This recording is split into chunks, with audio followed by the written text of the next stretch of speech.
Hello guys, welcome back to my channel. This is Tanishka and in today's video I'm going to be talking about FFCS and the curriculum of VIT Bhopal. So without any further ado, let's get started. So before moving to the video, I just want to say a big thank you to you guys. I really got a very great response from previous video.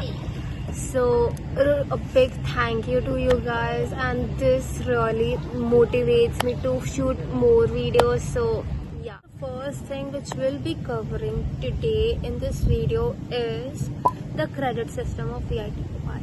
So now, what is the credit system of VIT Bhopal and ये हर colleges में होता है कि नहीं? So it depends कि आपके colleges में होता है या नहीं, बट yes, VIT भोपाल में ये क्रेडिट सिस्टम होता है.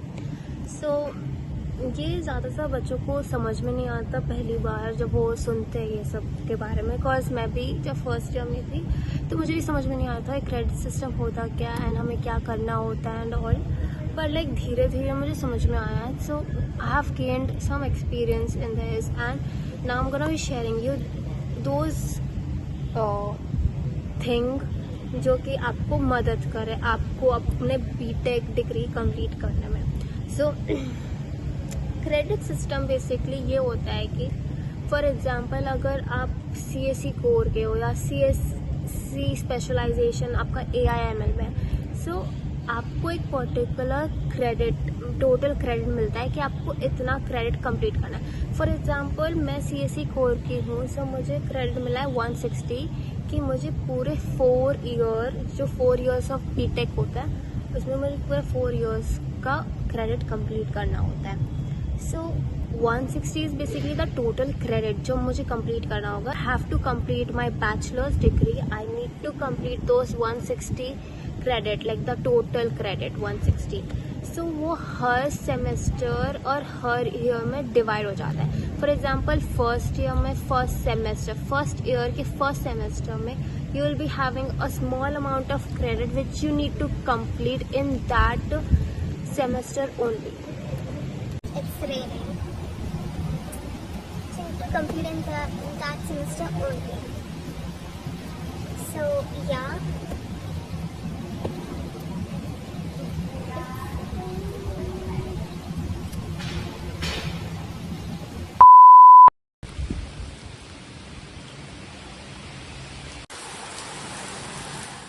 मैं पूरी भीग चुकी हूँ. लाइक बारिश हो रही है इतनी ज़्यादा और मैं पूरी भीग चुकी हूँ. We will still gonna continue this video because मेरा ट्रैक चला गया था यार and I was so motivated to shoot all of this.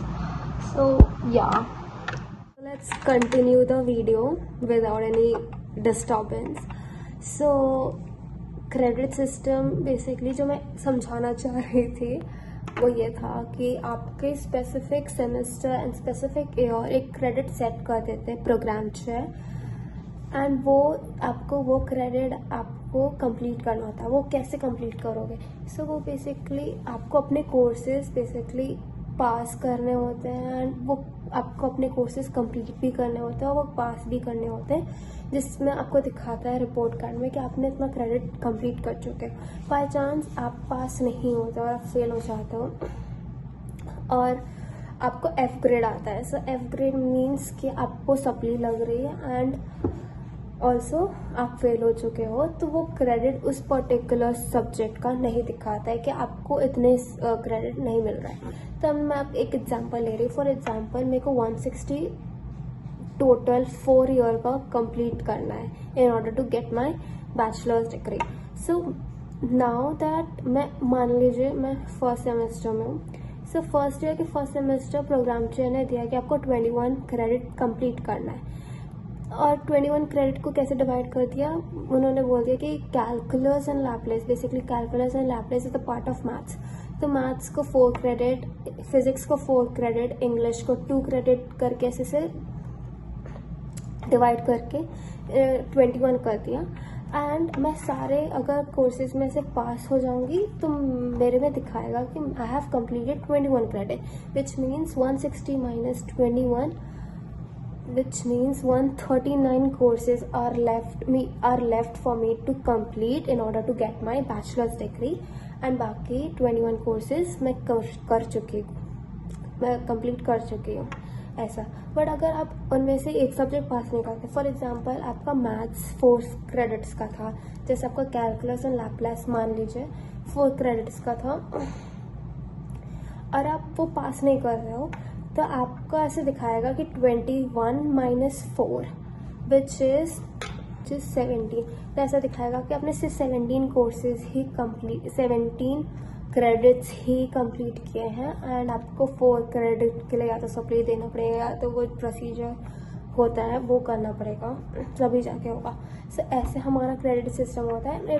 Credit system क्यों यूज़फुल होता है? इट्स बेसिकली हम ट्रैक रख सकते हैं कि हमें और कितने क्रेडिट गेन करने in order to get our bachelor's degree, and also हमें ये भी रहता है कि इस सेमेस्टर हमें कितने क्रेडिट कंप्लीट करने होंगे, और इस सेमेस्टर हमें किस में ज़्यादा ध्यान देना होगा, कौन से सब्जेक्ट में, कौन से सब्जेक्ट का ज़्यादा क्रेडिट है ऐसा।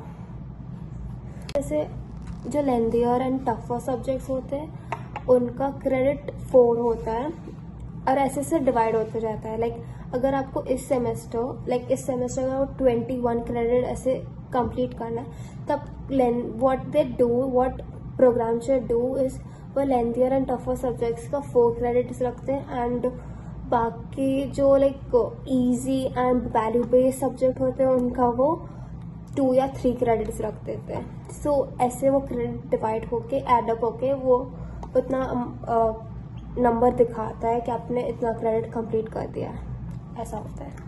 Hopefully I am making sense to you guys. If I'm still not making any sense, you can comment down below. आपको जिस भी पॉइंट में डाउट हुआ, I can surely like reply back to you guys किसी भी like समय में. So yeah. Now ये second part is basically which I'm gonna be talking about is FFCS. So what is FFCS now? FFCS is basically fully flexible credit system. So fully flexible credit system का मतलब क्या होता है? Fully flexible credit system, पहले हम credit system की बात कर रहे थे कि हमें कितना specific credits होते हैं, अब हम fully flexible credit system के बारे में बात कर रहे हैं। So basically ये जो FFCS होता है ये एक कॉन्सेप्ट है जो सिर्फ VIT ने लाया है, एंड ये और कोई कॉलेजेस में आप नहीं देखोगे कि होता। VIT भोपाल में बेसिकली FFCS में क्या होता है कि you get to choose your own faculty, आप अपने मर्जी की फैकल्टी चूज कर सकते हो, और द सेकेंड थिंग इज आप अपने टाइम टेबल अपने प्रेफरेंसेस के अकॉर्डिंग भी बना सकते हैं। For example if you are a night owl, you can keep all your classes in the evening, and like if you are like morning person you can keep all your classes in your like morning hours. So ऐसे करके आप अपने time table बना सकते हो। now your question will be like हम अपने faculty कैसे चूज कर सकते हैं? हमें कोई आइडिया नहीं है फैकल्टीज का कि कौन सी फैकल्टी हमारे लिए सूटेबल होंगे और हमारे क्राइटेरिया में मैच होंगे एंड ऑल। सो वो उसका मैं बता रही हूँ। सो लाइक क्राइटेरिया में क्या होता है ना कि मैं बताऊंगी अगर आपको सूटेबल फैकल्टी चूज करना है तो आपको प्रेफरेंसेस क्या होना चाहिए और क्या कैसे करना है। सो सेट किया है पैरामीटर्स, किस पैरामीटर्स के बेसिस पे मैं अपना फैकल्टी चूज करूँगी। इसमें रिलेटिव ग्रेडिंग होता है कॉलेजेस में, तो यस रिलेटिव ग्रेडिंग होता है। मतलब अगर आपके क्लास में मान लीजिए 60 बच्चे हैं और उनमें से कोई एक को हाईएस्ट आ रहा है, मान लीजिए 50 में से उसको आ रहा है 47, सो वो हाईएस्ट हो जाएगा। सो उसको एस ग्रेड मिलेगा। S grade is basically excellence का ग्रेड। एंड उसके नीचे नीचे जितना भी आएगा, एक क्राइटेरिया ये भी होता है कि कुछ लाइक उसमें से टॉप लाइक फिर उसके बाद एस ग्रेड के बाद like A grade and then B grade and then C and then D and ऐसे जाता रहता है। सो ऐसा होता है। सो ऐसा डिपेंड करता है। So it's basically based on the relative grading. आप कौन से क्लास में हो तो आपको उस हिसाब से ग्रेड मिलता है। So it really depends on your class.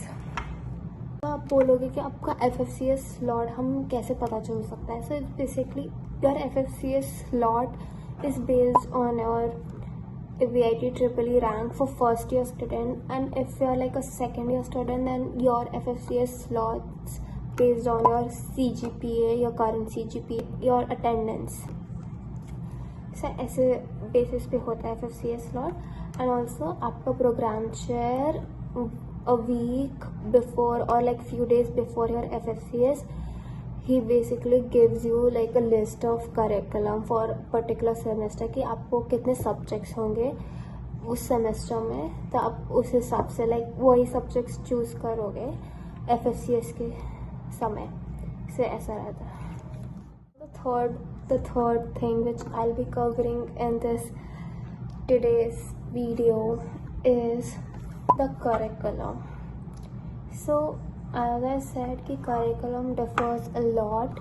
So curriculum for each branch is not same. Like for example, if you are in CSE core, तुम्हें अलग करिकुलम होगा, और जो CSE स्पेशलाइजेशन इन AIML है उनको अलग होगा. ऐसा नहीं होगा कि हर बच्चों का फर्स्ट ईयर में सेम सब्जेक्ट रख दिया. नहीं, CSE कोर के लिए कुछ सब्जेक्ट्स ऐसे सिमिलर होंगे AIML वालों से, बट ऐसा बिल्कुल सेम नहीं होता है. जैसे for example triple E is basically electric circuits and system is a subject of like it's basically electronics का सब्जेक्ट. सो वो फर्स्ट ईयर में कोर वालों को भी रहेगा, AIML वालों को भी रहेगा. लाइक ऐसा रहता है सिमिलैरिटी, बट ऐसा बिल्कुल भी नहीं है कि जो सब्जेक्ट्स कोर वालों को वो AIML वालों को भी रहेगा. ऐसा भी हो सकता है कि AIML वालों को लाइक 7 सब्जेक्ट्स हो सकते हो उस सेमेस्टर में, तो कोर वालों को ओनली 4 सब्जेक्ट्स हो या 5 सब्जेक्ट्स हो. ऐसा भी डिफरेंसेस होते हैं. सो वो पीसी पे डिपेंड करता है कि अगर आपका CSE कोर है तो आपका PC आपको कौन से कोर्सेज कंप्लीट करने बोल रहा है इस सेमेस्टर. और अगर आप CSE स्पेशलाइजेशन इन AIML में तो आपका कौन सा PC लाइक आपका PC क्या बोल रहा है, कौन से कोर्सेज कंप्लीट करना है इस सेमेस्टर, ऐसा. सो ये करिकुलम होता है. But like there are few common subjects which I would like to share कि जो सेमेस्टर लाइक फर्स्ट ईयर में होते ही होते हैं. So if you think that you'll get rid of physics, then you're wrong. Physics होता ही होता है, चाहे कंप्यूटेशनल फिज़िक्स हो या इंजीनियरिंग फिज़िक्स हो.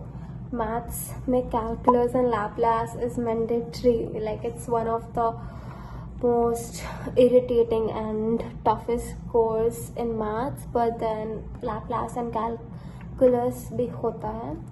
Then chemistry, it's either computational or engineering, depend. triple E electric circuits and system भी होता है. तो ये कुछ common subjects हैं, वैसे मैंने नाम दे दिया है. And English is there, okay, but English 2 credits का होता है, तो इतना इम्पॉर्टेंट रोल प्ले नहीं करता है. बट अगर आपको अब्रॉड में अप्लाई करना है, so you can definitely like you can seriously study English. So English में it's effective communication in first semester and in second semester it's advance technical communication. So it's that way. But like English almost सबका same रहता है. ऐसा भी होता है कभी कभार कि इस सेमेस्टर अगर कोर वाले बच्चों को मैथ्स नहीं है तो AIML वालों को रह सकता है मैथ्स. वो डिपेंड करता है, वो PC पे ही डिपेंड करता है. PC means like program chair पे ही डिपेंड करता है. सो ऐसा रहता है. And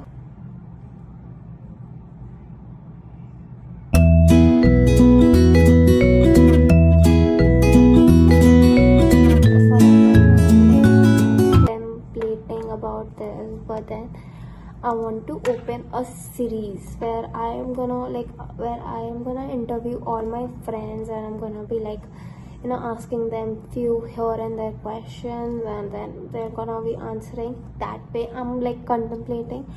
So if you want such type of series, you can comment down below. So yeah, that's it for today's video. I hope you enjoyed this, and I hope I cleared your doubts regarding all of this. So yeah, I'll meet you guys in my next video. Till then, stay safe, stay happy, and yes,